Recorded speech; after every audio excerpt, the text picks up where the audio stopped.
তৃণমূল সভাপতির বিরুদ্ধে বেনিয়মের অভিযোগ বিজেপি। জানা গেছে মানিকচক পঞ্চায়েত সমিতির তৃণমূল সভাপতির বিরুদ্ধে বেনিয়মের অভিযোগ তুলে মঙ্গলবার বিডিওকে লিখিত অভিযোগ মানিকচক বিজেপির কনভেনারের। সরকারি নিয়ম উপেক্ষা করে পঞ্চায়েত সমিতির সভাপতি তার স্বামীর নামের গাড়ি ব্যবহার এবং সরকারি তহবিল থেকে বিপুল পরিমাণ মাসিক বেতন দেওয়ার অভিযোগ। যদিও সমস্ত অভিযোগ ভিত্তিহীন বলে দাবি করেছেন পঞ্চায়েত সমিতির সভাপতি। মানিকচক পঞ্চায়েত সমিতির সভাপতি পিঙ্কি মণ্ডল মথুরাপুর ধনরাজ গ্রামের বাসিন্দা। তার স্বামী অপু মণ্ডল অঞ্চল তৃণমূলের সভাপতি। সভাপতির সরকারি কাজে ব্যবহারের জন্য একটি গাড়ি ব্যবহার করেন।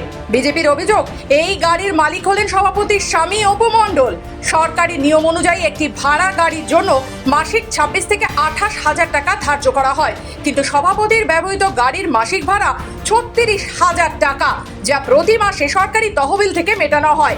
নিয়ম অনুযায়ী প্রশাসনিক পদাধিকারী ব্যক্তি তার স্বামী বা নিকট আত্মীয়ের সরকারি খাতে ব্যবহার করতে পারবেন না এবং সরকারি কোনো টেন্ডার প্রক্রিয়াতেও অংশগ্রহণ করতে পারবেন না। কিন্তু সরকারি নিয়মকে উপেক্ষা করে মালিক স্বামীর গাড়ি সরকারি তহবিলের খরচে ব্যবহার করছেন সভাপতি বলে অভিযোগ। মানিকচকের BJP block convenor Subhash Yadav বলেন, সরকারি নিয়ম নীতিকে তোয়াক্কা না করে সভাপতি পিঙ্কি তার স্বামীর মালিকানার গাড়ি সরকারি টাকা খরচ করে ব্যবহার করছেন এবং তার স্বামীকে ভাড়া বাবদ অতিরিক্ত টাকা পাইয়ে দিচ্ছেন।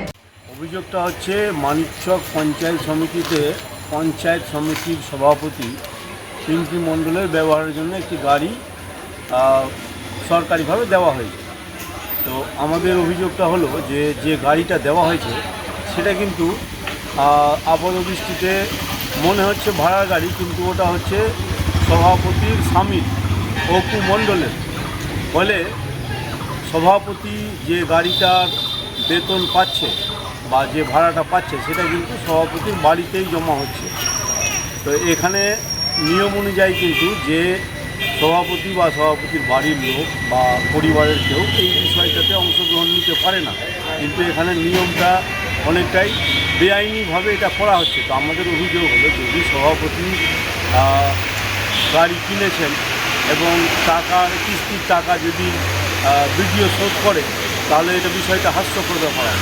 তো আমরা বিডিওর কাছে অভিযোগ রেখেছি। যদিও নিজের বিরুদ্ধে ওঠা সমস্ত অভিযোগকে নস্যাৎ করে সভাপতি পিঙ্কি মণ্ডল বলেন, রাজনৈতিক চক্রান্তের শিকার তিনি। তার বিরুদ্ধে মিথ্যে অপপ্রচার চালাচ্ছে বিজেপি। এগুলো সম্পূর্ণ ভিত্তিহীন কথাবার্তা। আমাদেরকে হ্যাকেল করার জন্য আমাদের বিজেপি আমাদের পিছনে লেগে আছে। এবার সম্পূর্ণ বিষয় খতিয়ে দেখবেন বিডিও সাহেব, কি সত্যি কি মিথ্যা প্রমাণ হয়ে যাবে। মালদা থেকে নিজস্ব প্রতিনিধি রিপোর্ট, খবর বাংলা।